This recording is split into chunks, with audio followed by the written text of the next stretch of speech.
The midnight mall panic the holiday season is supposed to be full of joy and magic. But for Diane, a hard-working mother of two, one Christmas Eve turned into a day she would never forget, and not in a good way. Diane worked as a nurse, spending long hours at the hospital helping patients. December had been a whirlwind of work shifts and taking care of her family, leaving her no time to go shopping for Christmas presents. As Christmas Eve arrived, she realized she had to do something quickly. She wanted her kids to wake up to a magical Christmas morning, so she decided to brave the chaos of the mall that night to get everything done. When Diane arrived at the mall, she immediately regretted her decision. The parking lot was packed with cars. People were driving in circles, looking for spots, honking at each other, and fighting over spaces as if their lives depended on it. Diane drove around for what felt like forever until she finally found a spot all the way at the back of the lot, far from the entrance. She sighed, grabbed her purse, and began the long walk toward the brightly lit mall. Inside, the scene was even more overwhelming. Crowds of people bustled about, their faces a mix of exhaustion and determination. Christmas music played over the speakers, but it barely cut through the noise of shoppers arguing, children crying, and store announcements calling for assistance. Diane felt her heart race as she looked around. This wasn't going to be easy. She pulled out the list she had written earlier that day. Each item on it represented a little piece of joy she hoped to bring her children. Her youngest daughter, Emily, had been asking for a popular doll for months, and her older son, Jake, wanted a new video game. There were also smaller items, stocking stuffers, candy, and a special blanket for her husband. Diane took a deep breath and dove into the crowd, determined to check off everything on her list. The first few stores she visited didn't have what she needed. Shelves were picked over, and sales associates kept repeating the same phrases. "We're sold out," and "Sorry, we don't have that in stock." Diane felt her frustration building. It seemed like everyone else had been better prepared for the holiday rush, and she was paying the price for waiting until the last minute. Still, she pressed on, weaving through the crowded aisles and dodging other frantic shoppers. At one point, Diane found herself in a toy store, scanning the shelves for Emily's doll. Her eyes lit up when she spotted it, the last one sitting on the shelf. She rushed toward it, her heart pounding with relief. But just as she reached out to grab it, another shopper appeared out of nowhere. The woman's hand landed on the box at the same time as Diane's. For a moment, they both froze, staring at each other. Then, with a sudden, forceful yank, the other woman pulled the doll out of Diane's grasp. Her eyes were wild, and she didn't say a word as she turned and walked away. Diane stood there, stunned. She wanted to shout or argue, but she didn't have the energy.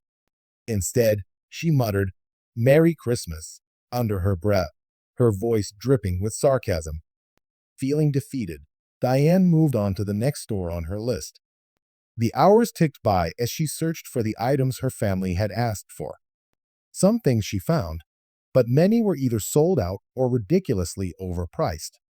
The lines at the registers were endless, and Diane's feet began to ache from all the walking and standing. She glanced at her watch and realized it was getting late. She had hoped to be home by now, wrapping presents and enjoying a quiet evening. But instead, she was stuck in this madhouse of holiday chaos. Finally, Diane decided she had done enough. Her list wasn't complete, but she couldn't take any more. With a few bags in hand, she headed toward the mall exit. The crowds had thinned slightly, but the energy in the air was still tense. People shoved past each other, clutching their purchases as if they were trophies won in battle. Diane couldn't wait to get to her car and leave it all behind. When she stepped outside, the cold night air hit her face, and she sighed with relief.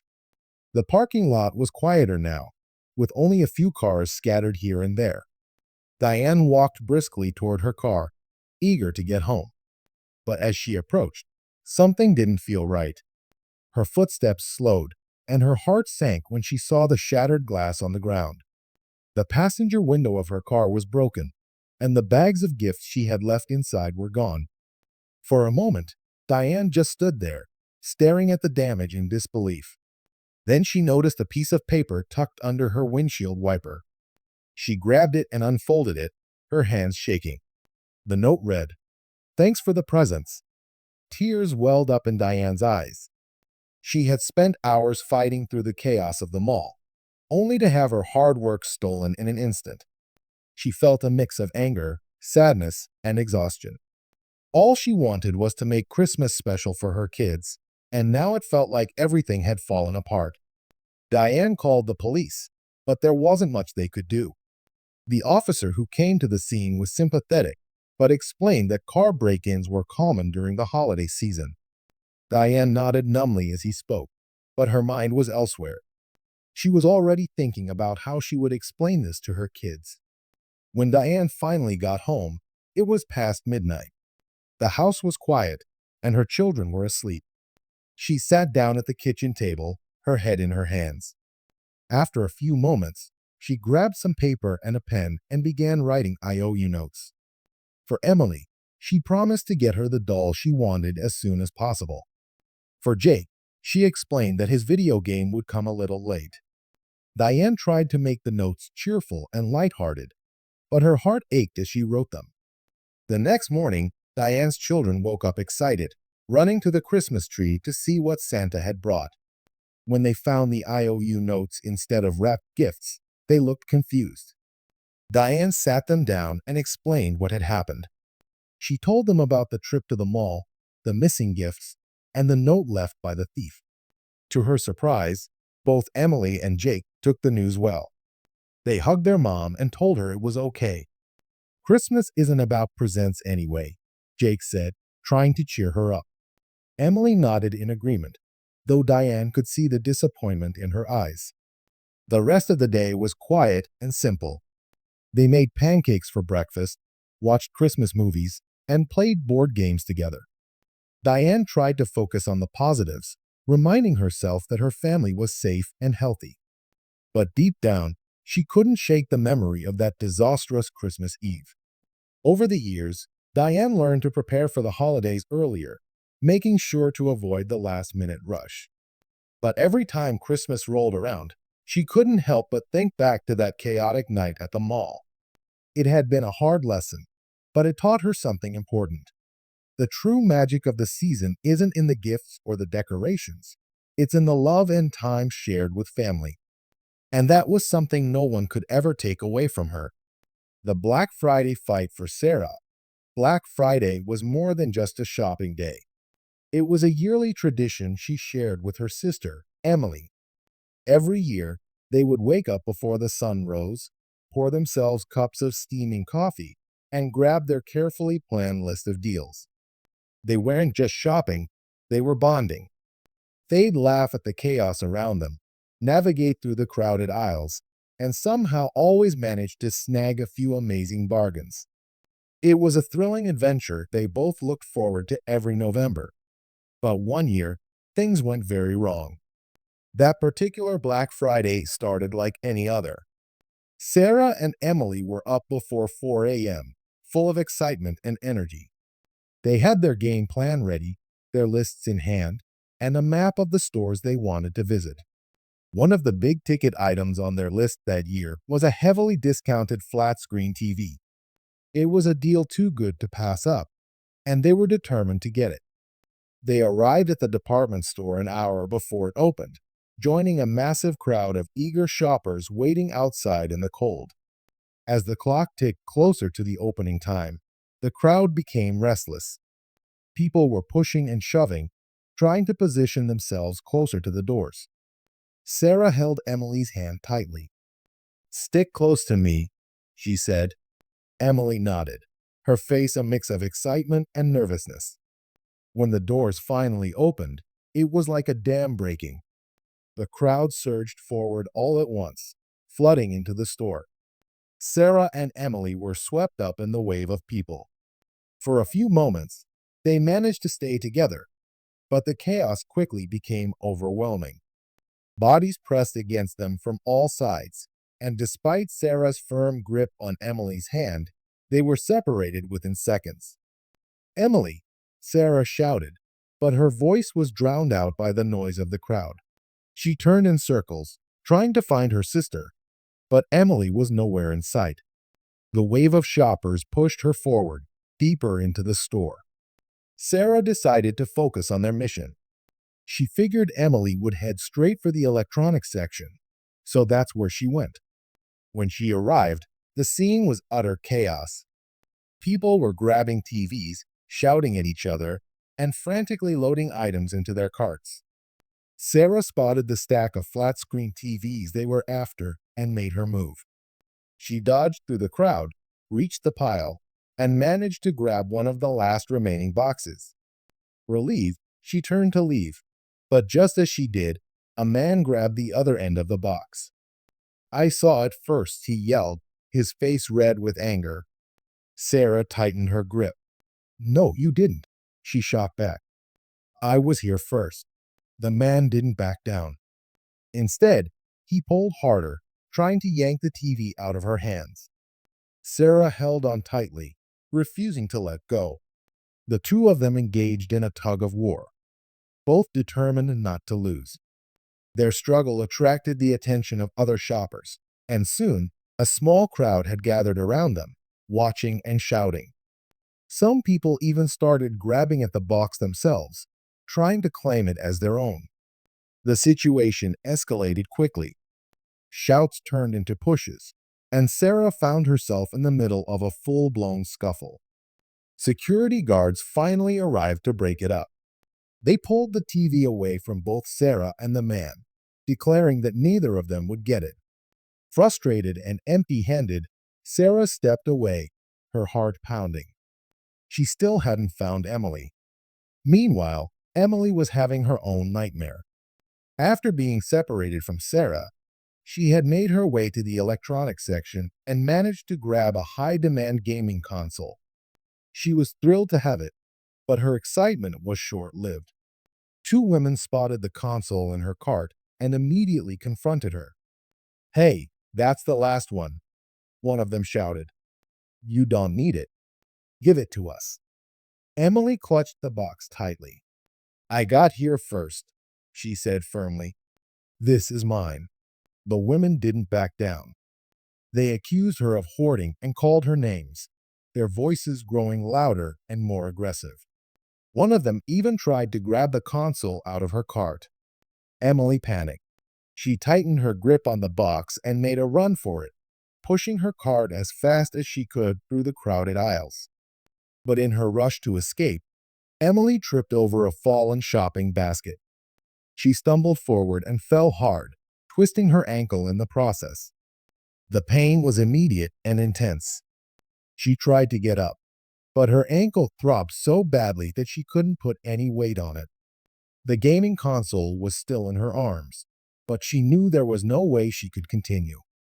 A store employee eventually helped her to a bench near the front of the store. By the time Sarah and Emily found each other, they were both exhausted and defeated. Sarah's hair was disheveled, and her jacket was torn. Emily was limping, her ankles swollen and bruised. Neither of them had managed to buy anything. They sat together in the car, catching their breath and processing the chaos they had just endured. "Never again," Sarah said, breaking the silence. Emily nodded. "Never." From that day on, Sarah and Emily swore off in-store Black Friday shopping. The memories of that chaotic night stayed with them for years. Instead, they turned to online shopping, where they could find deals from the comfort and safety of their home. They would still wake up early, sip coffee together, and laugh about the Black Friday brawl they had survived. But now, their tradition was much calmer and far less dangerous. Even though they missed the excitement of being in the stores, they knew they had made the right choice. No deal was worth the chaos, stress, and injuries they had experienced. For Sarah and Emily, the lesson was clear. Sometimes it's better to avoid the battlefield and shop smart instead. The toy store chaos, it was 1998, and everyone seemed to be talking about the Tickle Me Elmo toy. The red, giggling Sesame Street character was the must-have gift for Christmas that year. Children everywhere wanted one, and parents were determined to make it happen. No matter where you went, the story was the same. Stores were sold out, and people were doing anything they could to find this toy. It was on the news, in magazines, and in conversations at every holiday party. For Jenny, this craze was personal. Her 5-year-old son, Ben, had written a heartfelt letter to Santa. In his letter, he had one simple wish: to get a Tickle Me Elmo.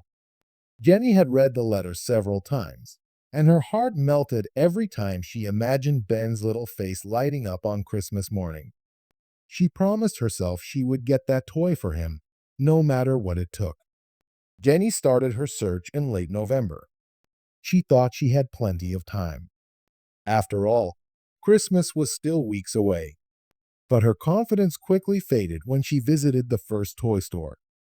The shelves where the Elmos should have been were completely empty. She asked the store employee if they had more in the back. The employee gave her a tired look and said, "Sorry, Mom. We're sold out, and we're not sure when we'll get more." Jenny didn't give up. She drove to another store and then another. Each time, she got the same answer: sold out. Some employees even laughed a little when she asked, saying, "Good luck finding one of those this year." By the end of the day, Jenny was exhausted and frustrated. She couldn't believe how hard it was to find a single toy. Over the next few weeks, Jenny became almost obsessed with her search. She woke up early every morning and called stores before they opened. She scoured newspaper ads and listened to rumors about restocks.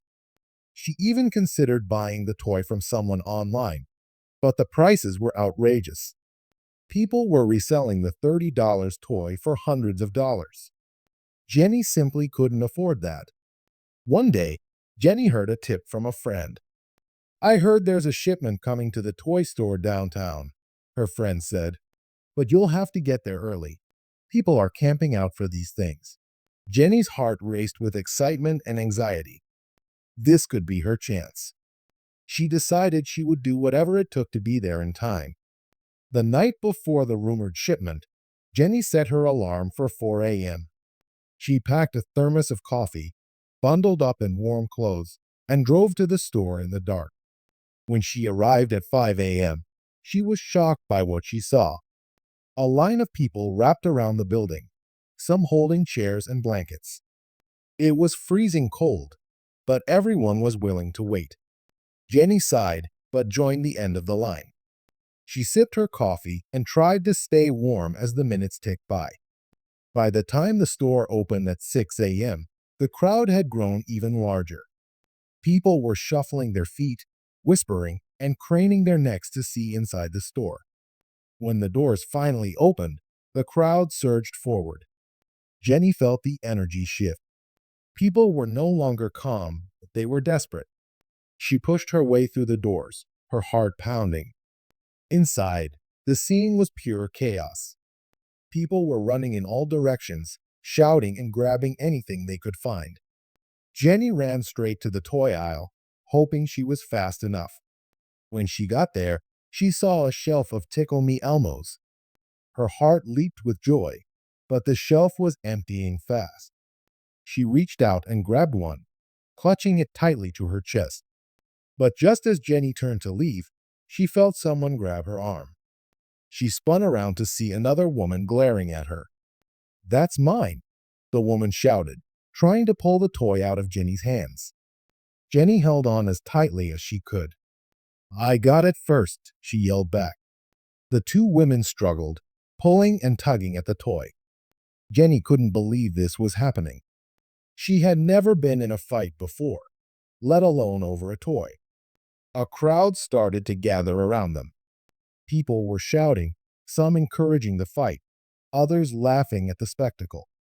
Jenny's face turned red with embarrassment, but she refused to let go. "This is for my son," she said, her voice shaking with anger and frustration.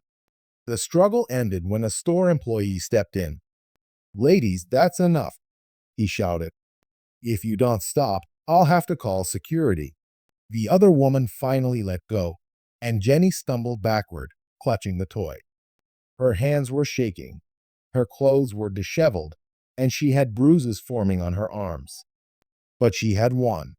She had the Tickle Me Elmo. As Jenny walked out of the store, she felt a mix of emotions. She was relieved to have the toy, but she also felt humiliated and exhausted. Was it really worth it? She wasn't sure. On Christmas morning, Jenny watched as Ben tore open the wrapping paper. When he saw the Tickle Me Elmo, his eyes lit up and he squealed with joy. "Thank you, Santa," he shouted, hugging the toy tightly. Jenny's heart swelled with love for her son. Seeing his happiness made everything she had gone through feel worth it. But every time Elmo laughed, Jenny couldn't help but think about the chaos at the store. She never told Ben the full story of how she got the toy. It was her little secret, and she hoped he would never know. But she made a promise to herself. She would never let a toy take over her holiday again. Next year, she would focus on what really mattered, spending time with her family and making memories, not fighting over the latest trend. Over the years, Jenny often looked back on that crazy Christmas season. She told the story to her friends, and they always laughed and shook their heads at how wild it all was. "What we do for our kids," they'd say, raising their coffee cups in a toast to all the parents out there trying to make the holidays special. And though Jenny still cringed a little when she thought about the fight, she also felt proud. She had done everything she could to make her son happy, and that was what really mattered. The end. For Mark, the Christmas season was supposed to be a time of joy, family, and celebration. But there was one part of the holiday that he absolutely dreaded: parking. Living in a busy city, finding a spot during the holiday rush was nothing short of a nightmare. The crowds and long lines inside the stores were nothing compared to the chaos outside in the parking lots. Every year, Mark braced himself for this challenge, but one year stood out as particularly awful. It was so bad that it made him rethink his entire approach to holiday shopping. It all started on a cold December Saturday afternoon.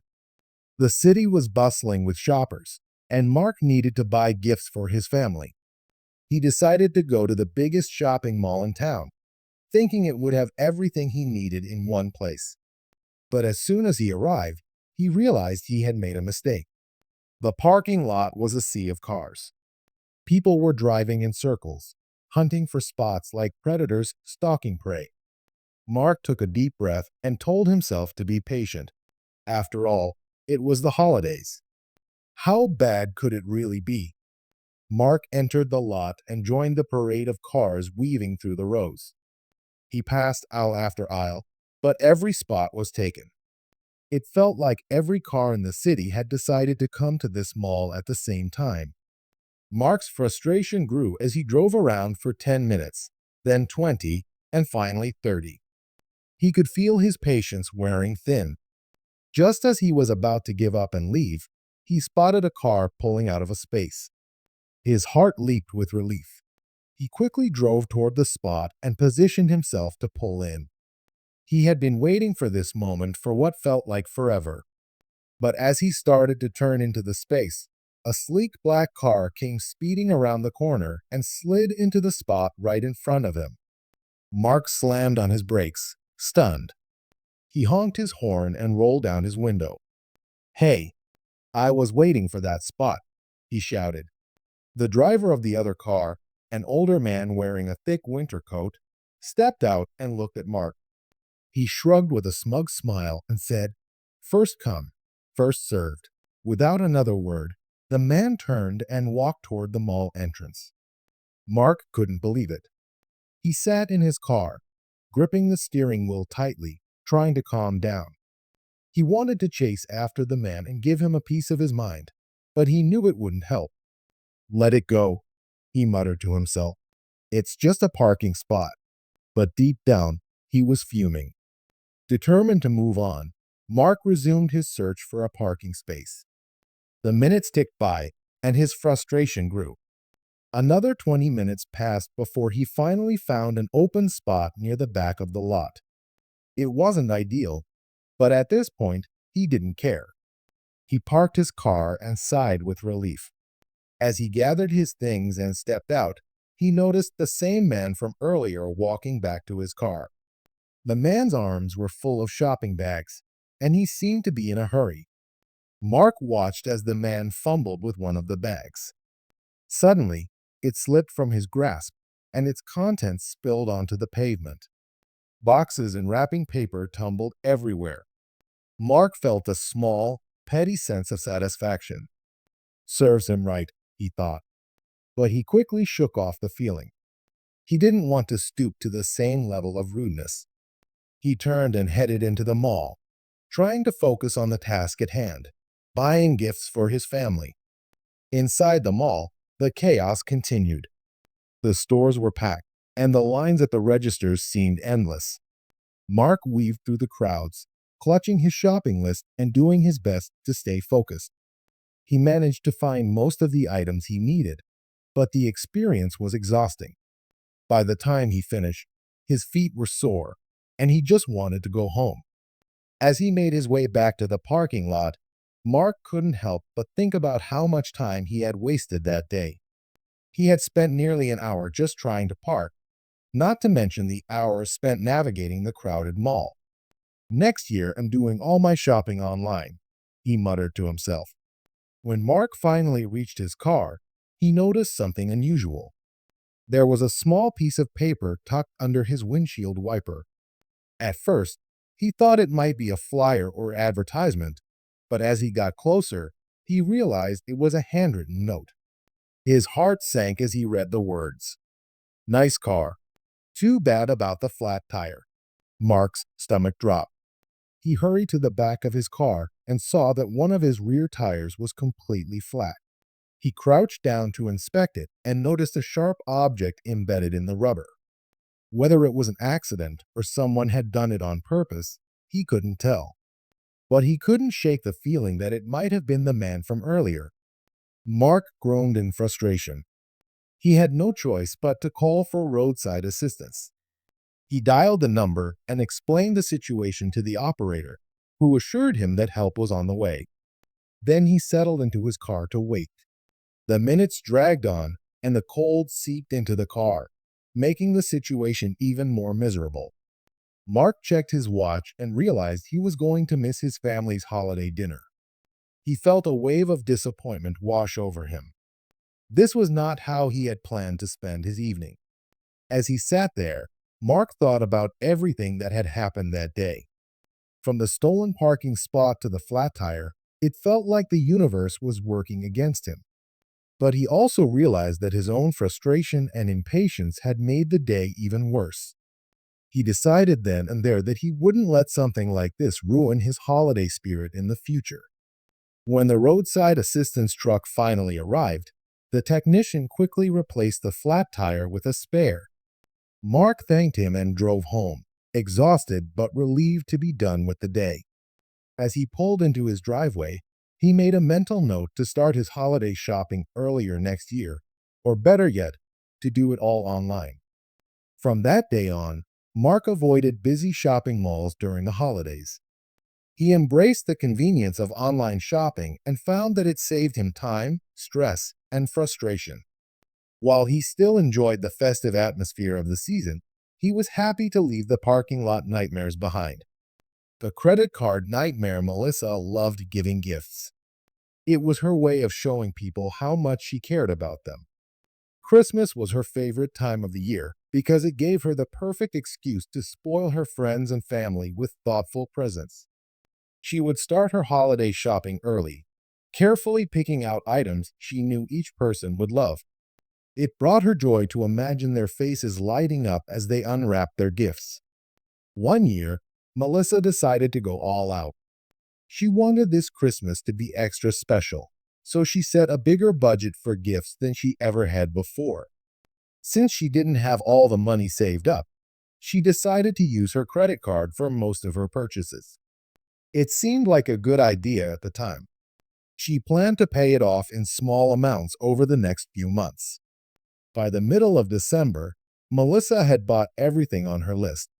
She had picked out a cozy blanket for her mom, a set of tools for her dad, a new video game for her brother, and a beautiful necklace for her best friend. Each gift felt perfect, and she couldn't wait for Christmas morning to see everyone's reactions. She felt proud of the effort she had put into choosing the gifts and didn't mind that she had spent a little more than usual. After all, it was the season of giving. One evening, as she was wrapping the last of her presents, Melissa's phone buzzed.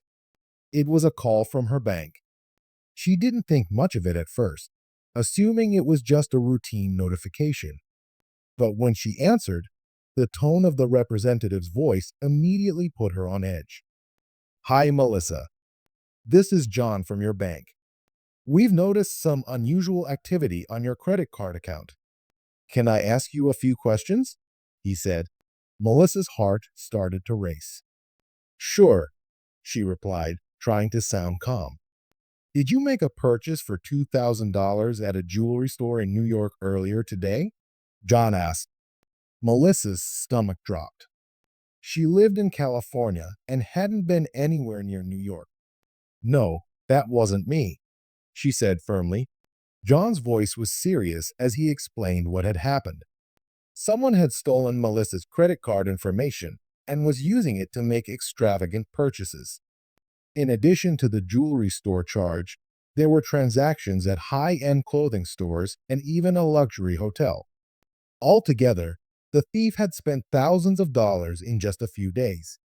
Melissa felt a wave of panic. She had never dealt with anything like this before. "What do I do now?" she asked. "Don't worry," John said reassuringly. "We'll help you sort this out. I'll walk you through the steps to dispute these charges and freeze your account to prevent further fraud." Melissa spent the next several hours on the phone with her bank, answering questions and providing information. She had to verify which charges were legitimate and which ones were fraudulent. It was a long and frustrating process, especially since some of the legitimate charges were her holiday purchases. The bank froze her account to stop the thief, but that also meant Melissa couldn't use her card for anything, including the gifts she had planned to buy for a few more people on her list. As the reality of the situation sank in, Melissa's holiday spirit started to fade. She felt violated knowing that someone had stolen her information and used it for their own gain. It wasn't just the money, though that was stressful enough.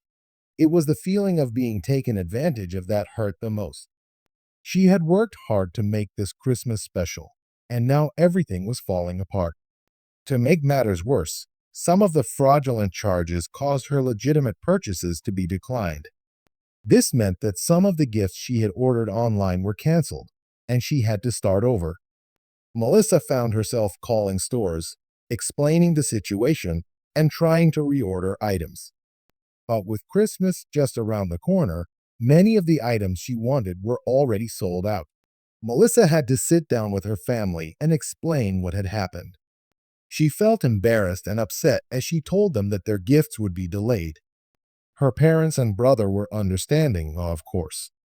They assured her that it was the thought that counted and that they didn't mind waiting. But Melissa couldn't help feeling like she had let them down. In the days that followed, Melissa worked closely with her bank to resolve the issue. Thankfully, the bank reimbursed her for the fraudulent charges and helped her set up a new account with better security measures. She also learned about ways to protect herself from future fraud, like checking her statements regularly, using strong passwords, and being cautious when shopping online. Although the situation was eventually resolved, the experience left a lasting impact on Melissa. She became much more cautious about using her credit card, especially during the holidays. She also started to appreciate the importance of focusing on the true spirit of Christmas, spending time with loved ones and creating memories, rather than getting caught up in the pressure to give extravagant gifts. That Christmas, Melissa's family surprised her by turning the tables. Instead of focusing on the gifts they had expected from her, they put together a small celebration to cheer her up. They cooked her favorite meal, shared funny stories, and reminded her that she didn't need to go overboard to make them happy. Their kindness and understanding helped Melissa recover from the stress of the past few weeks. The following year, Melissa approached the holidays differently. She set a strict budget for gifts and stuck to it, using cash whenever possible instead of her credit card. She also made an effort to create more personal, handmade gifts, like baking cookies and writing heartfelt letters. These changes not only made her feel more secure, but also brought back the joy she had always associated with the holiday season. Melissa's credit card nightmare taught her an important lesson about priorities and planning. While the experience was stressful and frustrating, it also helped her grow and become more mindful about her finances. And in the end, it reminded her that the best part of Christmas wasn't the presents, but the love and laughter she shared with her family.